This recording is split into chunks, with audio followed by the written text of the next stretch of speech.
Thank you very much. I'm absolutely thrilled to be here in front of teachers today. I have 2 kids in senior high school, and I just don't know how you make it with a few dozen of them. So thank you. So I'm delighted to be here and be able to give a little bit back here. So the last 2 years, 2.5 years now, have been really an incredible journey for everyone, for teachers, for people at home, for anyone at work, but it has also been for the bank and particularly for my department. I head the Domestic Market Department. We implement monetary policy. We also monitor domestic markets. So I'm going to take you through today, and this is the journey that we're going through today, on very briefly what are the objectives of monetary policy. I think Lucy spoke about a lot of that, so I don't need to go too much into detail. But then, what is the tools? How do we do it? What conventional and unconventional tools do we have? And how do they work? How are they implemented? And do they actually work?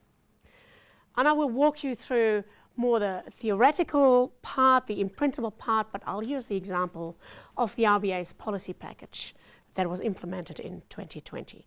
So that's what we're going to do today. So let me first just very briefly recap the objectives of monetary policy. So overarching stands the economic prosperity and welfare of the Australian people. That is really our guiding light. It's in marble when you come into head office. It's in there. That's what's in the RBA Act. And underneath that, there's a bit of explanation what that means. It is full employment, and it says stability of the currency over time. That has moved, but nowadays we interpret really that as inflation, the stability of inflation. And how we do that is we have a regime called inflation targeting, where we look after inflation, but we also smooth the business cycle underneath. That's it really in a very brief nutshell. And I think the situation we were in March 2020 is a classic situation where you actually have a sharp change in the business cycle, and then you have to do your work. And that is really what I'm talking through today. So what are the tools that we have?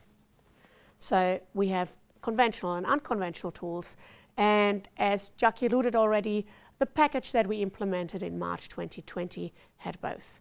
As you heard from Lucy earlier, that was a situation where the board wanted to implement emergency measures to kind of buffet the economy from something that looked like a potentially really, really bad outcome. And so we had to use not just the conventional but the unconventional tool. Now, what had that package? We reduced the cash rate target. That is actually a conventional tool. That's what we do most of the time. But we supplemented it with forward guidance.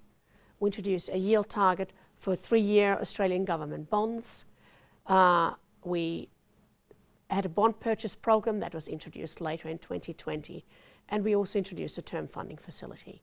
So apart from the cash rate target, the other measures are also known as unconventional policy tools.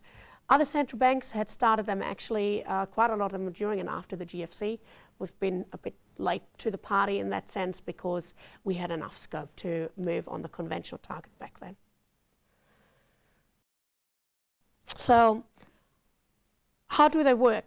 Well, let's go to the conventional tool first. So this is the cash rate. Lucy would have shown you that graph earlier, at least I saw it up. And you can see really that is usually moved to cushion the cycle, and a classic example was the GFC. You can see here we cut them by 300 basis points, but then also went quickly back up again. But of course, where we found ourselves, no, sorry, I'm jumping ahead. So let's talk first on how the conventional tool works. Well, it works through interest rates. That is how monetary policy, modern central banks, by and large, implement monetary policy. So this looks like a very complicated picture, but I'll step you through bit by bit, just so we understand a little bit how these interest rates work. So we move a cash rate, and that's interest rate. So interest rate nexus is the blue side. That affects activity, and that affects inflation. So let's look at the blue side of it. That is, call it the market side or the interest rate side.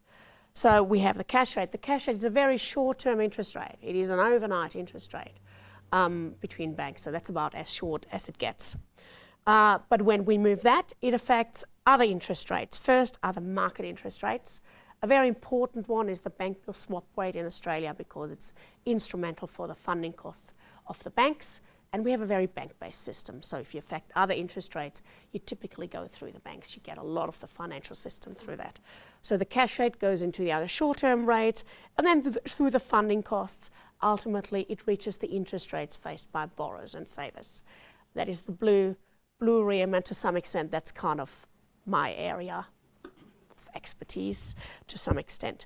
And then of course, when these interest rates move, we actually see changes in behaviors of households and businesses and other agents in the economy.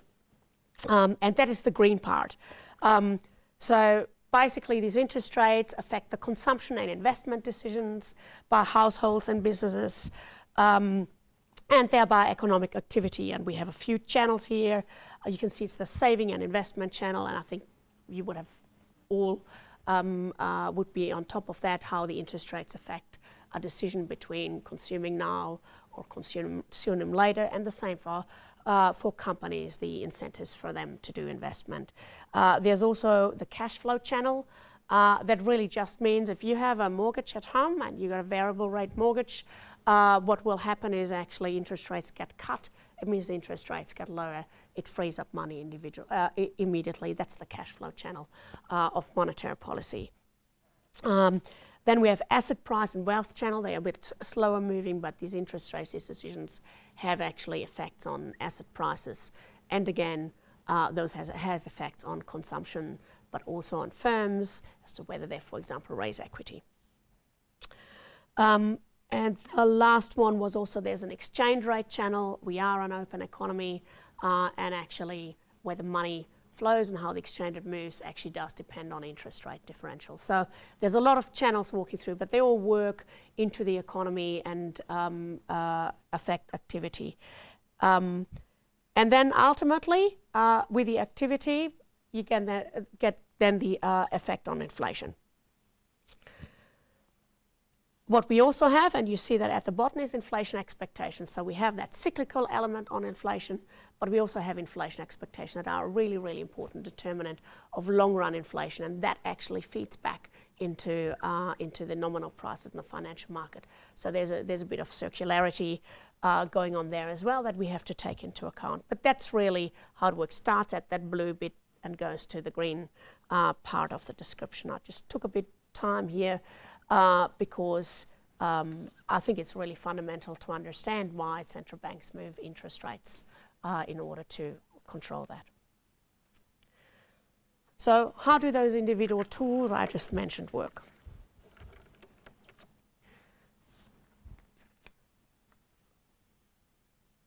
So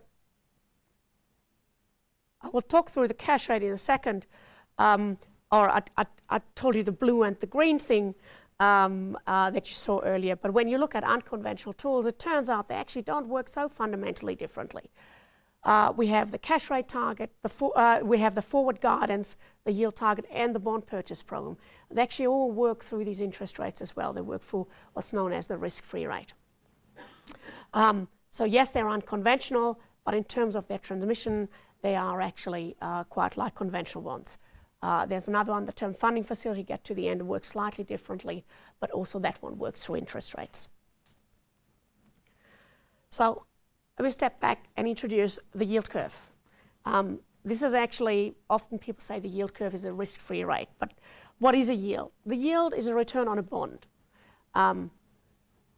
Every lawyer and financial market trader will now hate me for what I'm saying, but the bond is nothing else than a loan that is actually traded.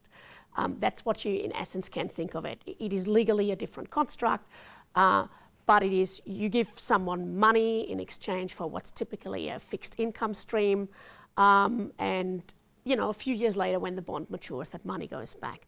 But it is a loan that can be traded. So the person who initially kind of bought the bond can hand that on to someone else, and that someone else is the person who at the end gets the money back. So that's just the difference between a bond, but you can think of it as a loan. And the yield is the return on that bond. So I go out, I buy a bond, the yield is whatever I pay at that point. I get afterwards an income stream, and at the end I get a bit of capital back, or not get the whole face value, it's called, back. And so you can calculate a return on that, and that is actually the yield. So one important thing you learn in my job very early on is when the yield goes up, the price goes down. Really important on the bond side.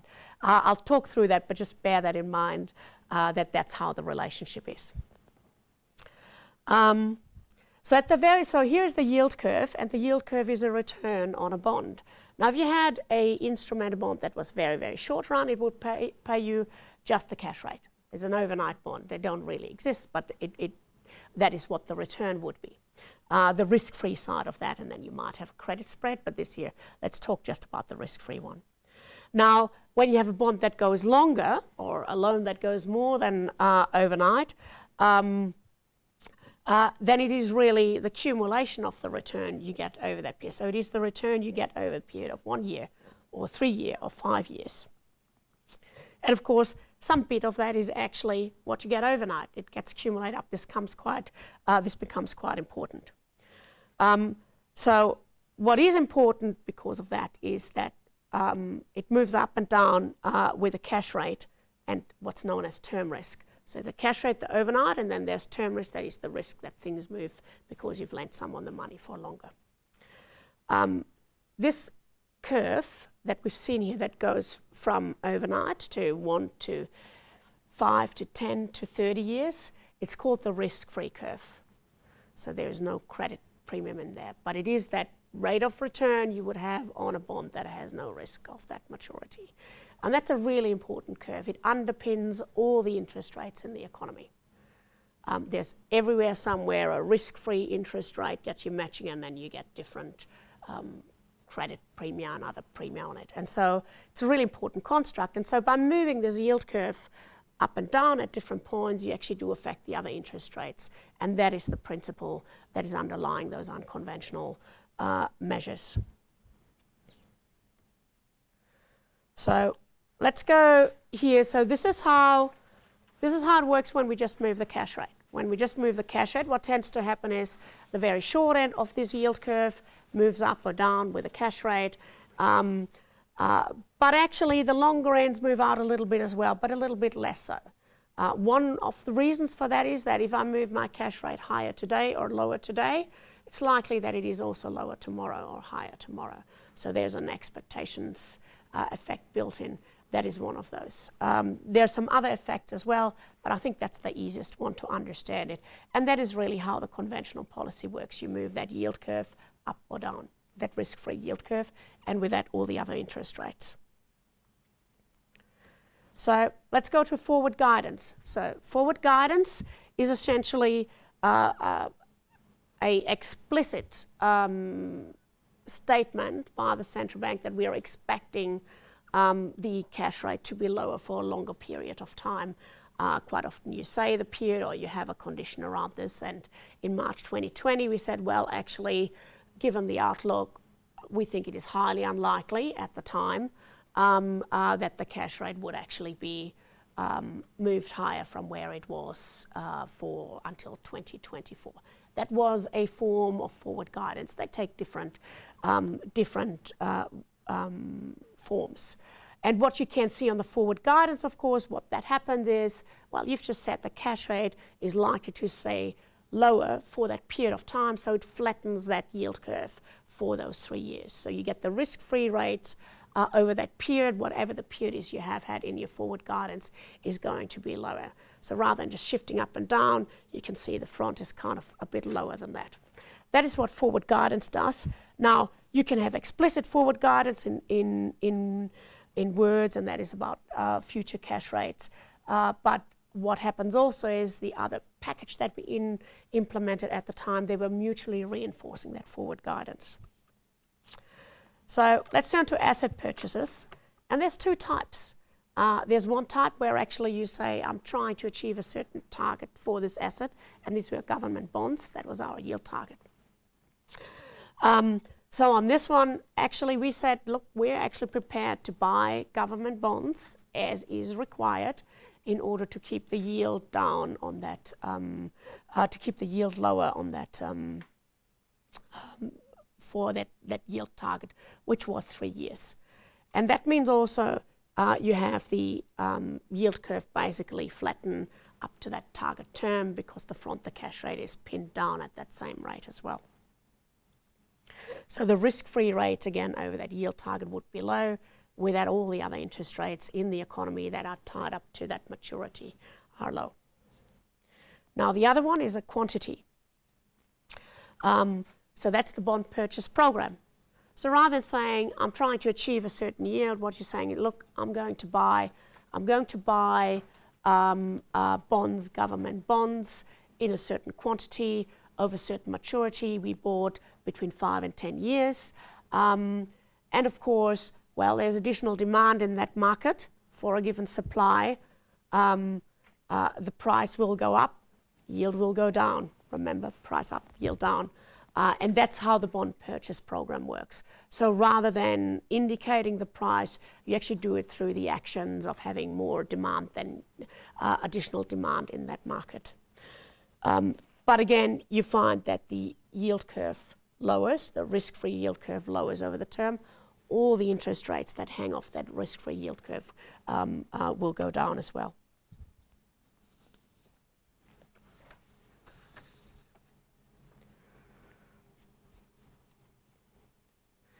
Now, what you've seen here is essentially they all work in similar ways. The normal cash rate moves the yield curve up and down, and these other tools that we've just seen also move the yield curve down, but just at certain parts of it, rather than the cash rate, a little bit at the longer term, and influences those interest rates.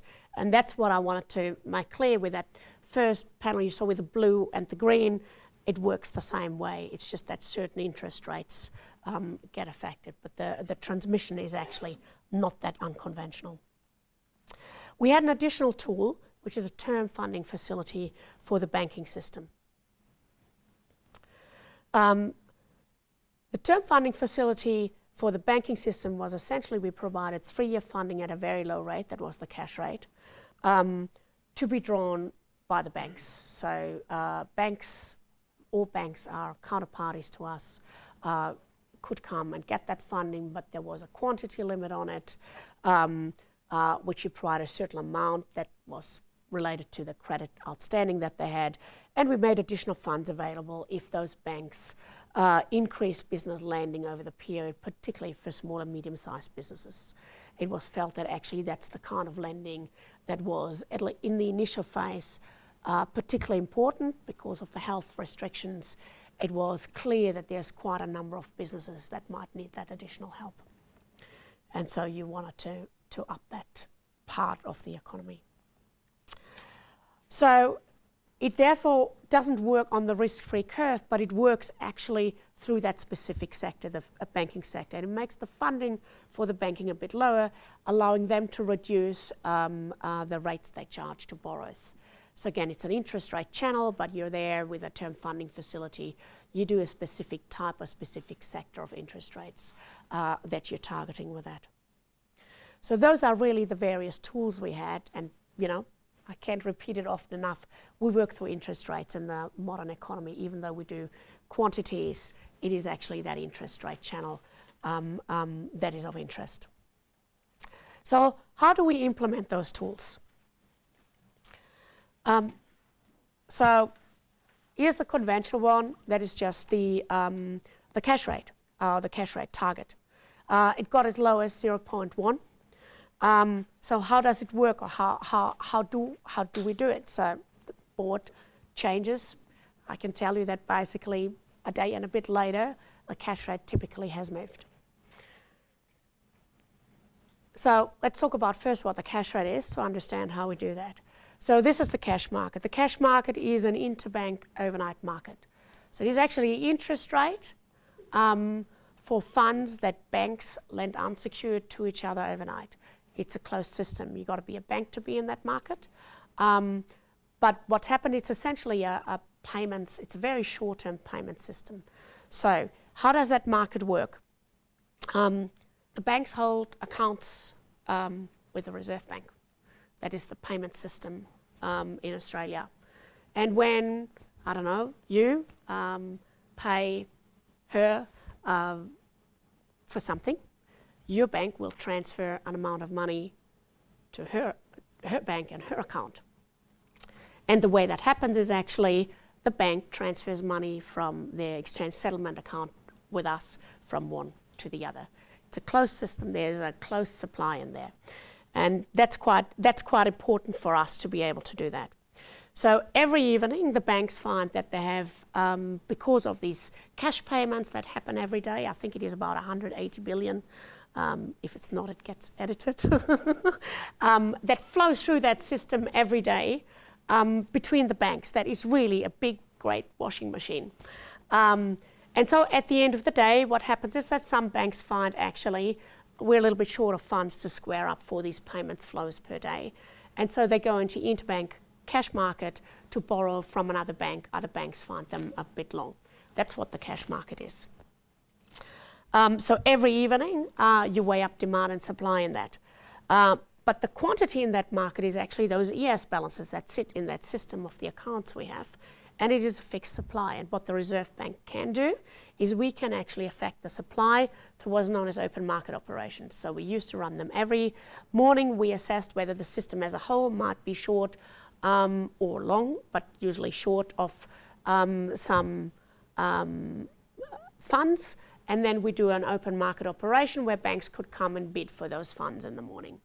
And then the big washing machine comes through, and then you see in the evening where the distribution lands, and the banks can lend and borrow from each other, and that's the cash market. So that demand and supply is what determines typically the cash rate. That is the measured interest rate of those transactions we see every evening. The quantity, as I said, is a fixed one. It is actually one that the Reserve Bank can influence or control, for want of a better word. The floor in that market is actually the interest rates we pay on the balances. So the banks hold those in an account with us, and we actually pay interest rate. Now, the lowest it got during the pandemic was actually 0, not a very attractive interest rate. So at that point, banks will lend into that market if they get more than what they get by just leaving the money with us. And that is why this is a floor. There is also a ceiling where if the banks couldn't resource it in the end of the day in the market, they can actually come to us at the end of the day, and we will lend it to them, but typically at a much higher rate, and that's 50 basis points above the floor. So the banks have incentives to trade any excess balances in this cash market between those two rates. And we have always in the past influenced the supply so that we think that demand and supply roughly match each other, and so we're hitting that cash rate close to where the cash rate target is. That is how it worked then. So how does it now? I'll get back to that while later, but we have much more liquidity in the system. That supply number has moved out quite a bit. What we've also done is that it's called the corridor, that ceiling and the floor has become a little bit asymmetric. We've basically moved the RBA deposit rate a bit closer to that cash rate target. I won't go into detail there, but there are operational details on how the markets function with that. So what happens now is that supply curve, as you can see, kind of shifted to the right because we've put much more system liquidity into the system.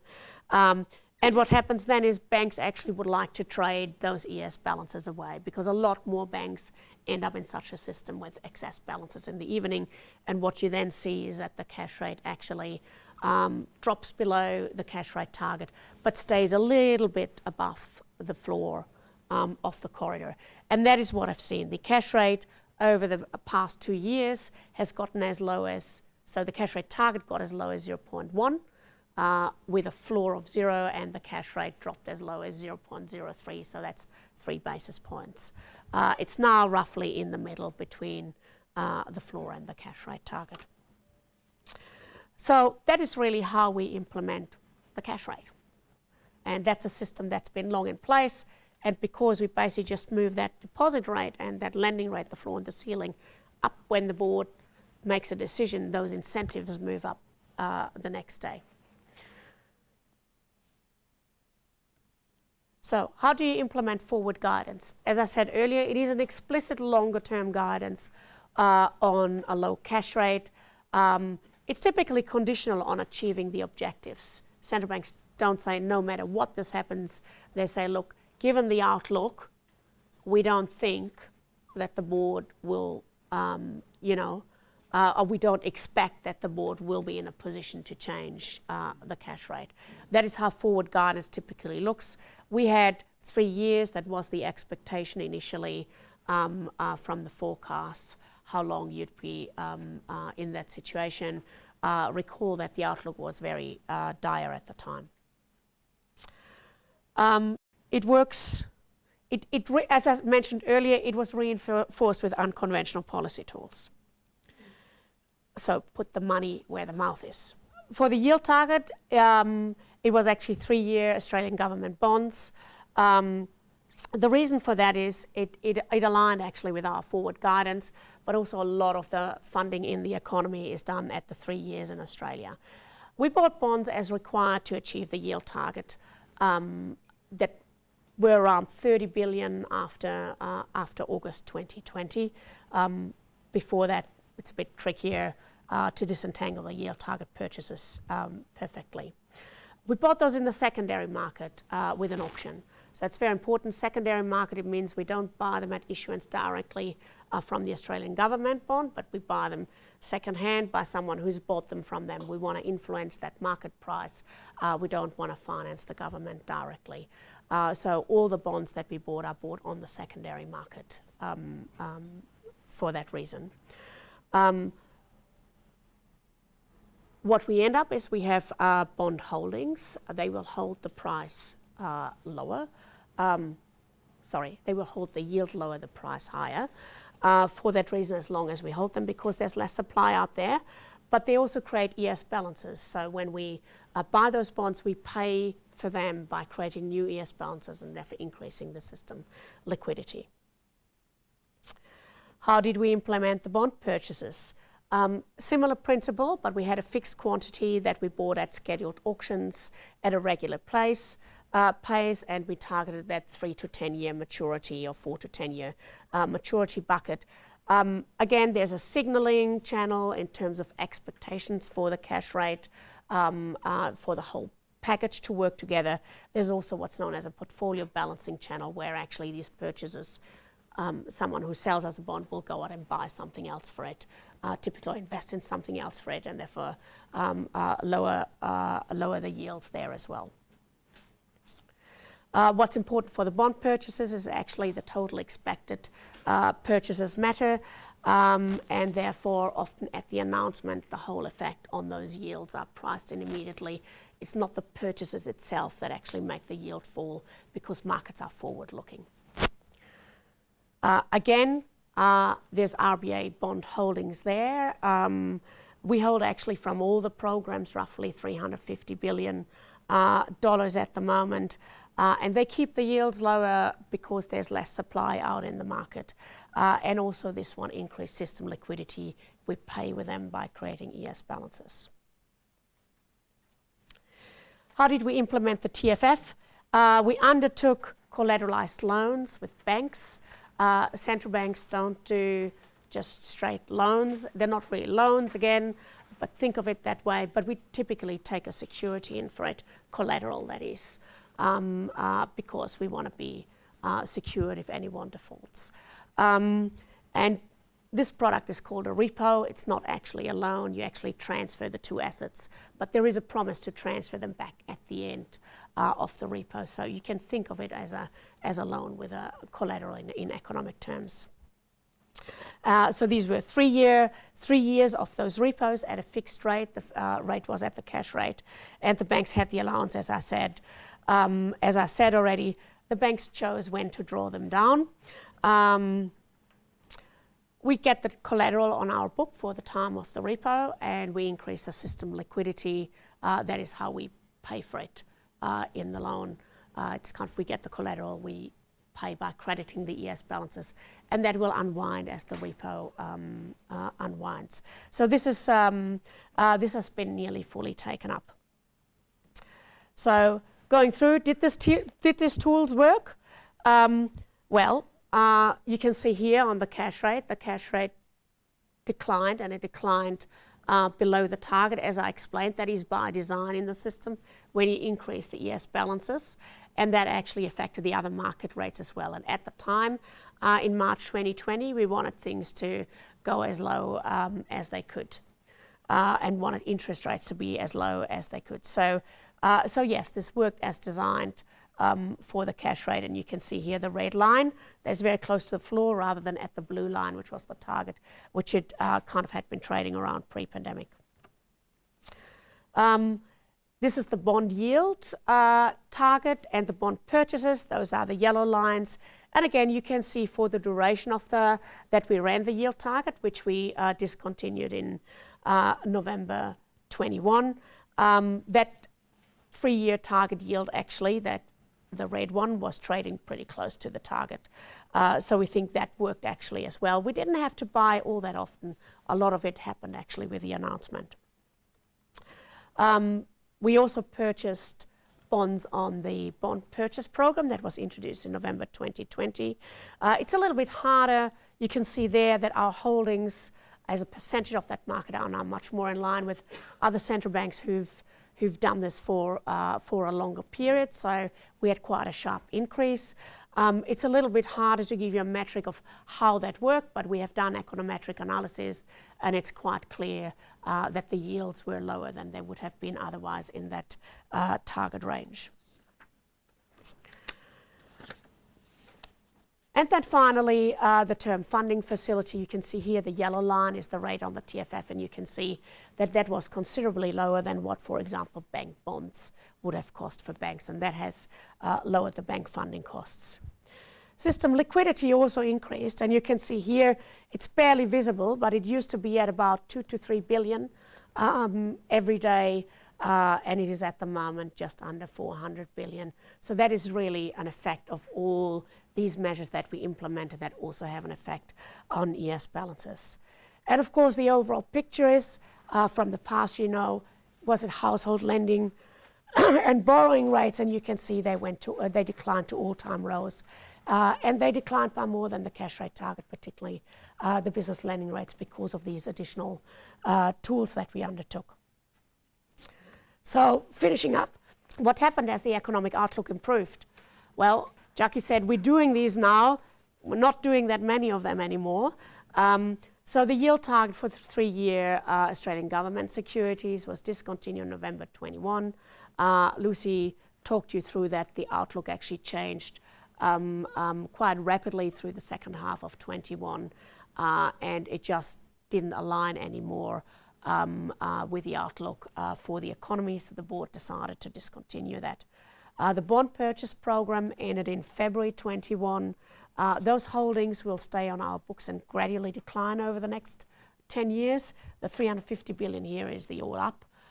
They sit at different maturities, and basically as these bonds mature, what will happen is the government will actually pay us for the bonds, because they're of course the issuer of the bond, as they do with any other holder of the government bond. So we're no different to them, to any other holder in the economy for that.